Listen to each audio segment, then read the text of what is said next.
Once upon a time, there was a princess named Violet. Violet had princess. She had her hair right on top of her head like you have your hair right now. 2 pigtails, always tied together. And she liked the color blue. Even her shoes were blue sometimes. And some people thought, hey, Violet, you're wearing the blue dress again. Didn't you wear that yesterday? What they didn't know was that she had a whole closet full of blue dresses. Because she was a princess. She could decide what she wanted. When she heard that there was a mermaid, she thought she saw a mermaid out in the water. She couldn't be sure what it was, but she decided to find out.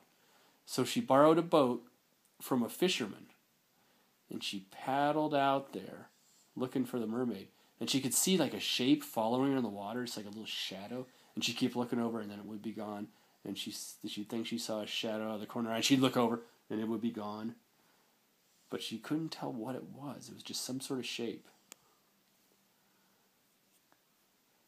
So she wanted to find out more. She had to sneak down to the beach.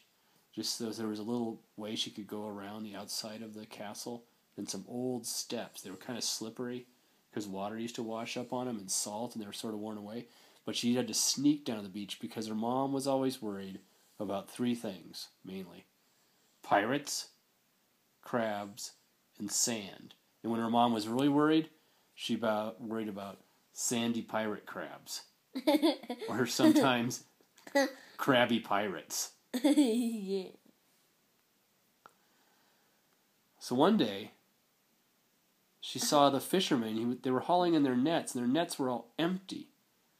And they were angry. The fishermen were mad. They were cursing, where's our fish?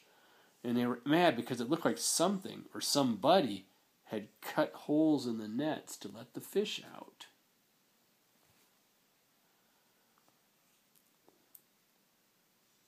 So she was swimming out to a little island, right, that's off the coast. She's already snuck out of the house and down to the beach where her mom didn't want to go because of the crabby pirates and the pirate crabs. Riptide. And a riptide came along. A riptide is like this water. All of a sudden the water's rushing out to sea and you can't swim against it. And it starts pulling her under. Like she couldn't swim anymore. She got tired. She's pulling under. And all of a sudden the mermaid appears. And the mermaid is sort of has a face and body kind of like her age. She looks a lot like her, like they could be cousins or something. The mermaid appears, and she holds Violet's hand, and all of a sudden, Violet can breathe underwater. She's not drowning. She's suddenly underwater with a mermaid. So they started to look around. They hid behind a rock while a killer whale swam by. Big killer whale, swimming by real slowly. And the mermaid said the killer whales were the most dangerous thing out in the ocean. So she had to be really careful. The mermaid knew about the ocean because where did she live? In the ocean. In the ocean. What sound does a killer whale make?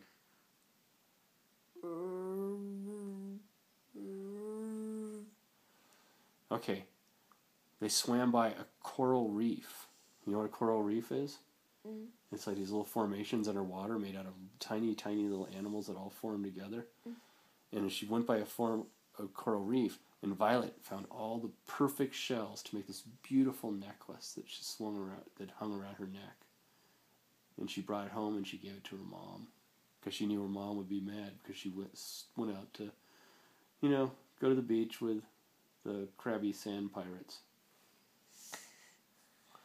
And then they saw a manta ray. Do you know what a manta ray is? Mm-hmm. It's like a big underwater thing. Uh-huh.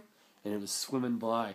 And the mermaid taught Violet how to grab onto its back. And they rode on the back of the manta ray. Did they touch the tail? They stayed away from it. Wasn't one of the poisonous kind. And they got on it, and it was like flying on the back of an eagle, but underwater. And then Violet, suddenly, she notices the mermaid is wearing a little earring, just like hers. It had a silver hoop with a pearl, and then a little green emerald on the end. And the mermaid had one just like it, or just like this one that Violet had found on the beach a few days before. They had the exact same one. And the mermaid explained to her that, that it had a special significance. And that if they wore the same earring, they each wore one of the same set of earrings, they could switch places. Like, Violet could go down and be a mermaid and swim around, and the mermaid could go up on land and live Violet's life. So they could each enjoy being in each other's world, whatever they want. And so that's what they did all the time. They were always switching back and forth. And they had to be really careful so that no one figured out that the mermaid wasn't Violet. But they also got to spend a lot of time together and play. And Violet got older and took care of the kingdom because she became queen, and she made sure that nobody harmed mermaids, and they took care of the ocean from then on. And that is the end. And the mermaid makes sure of that too. Yeah, the mermaid. Can I do another one? No, it's too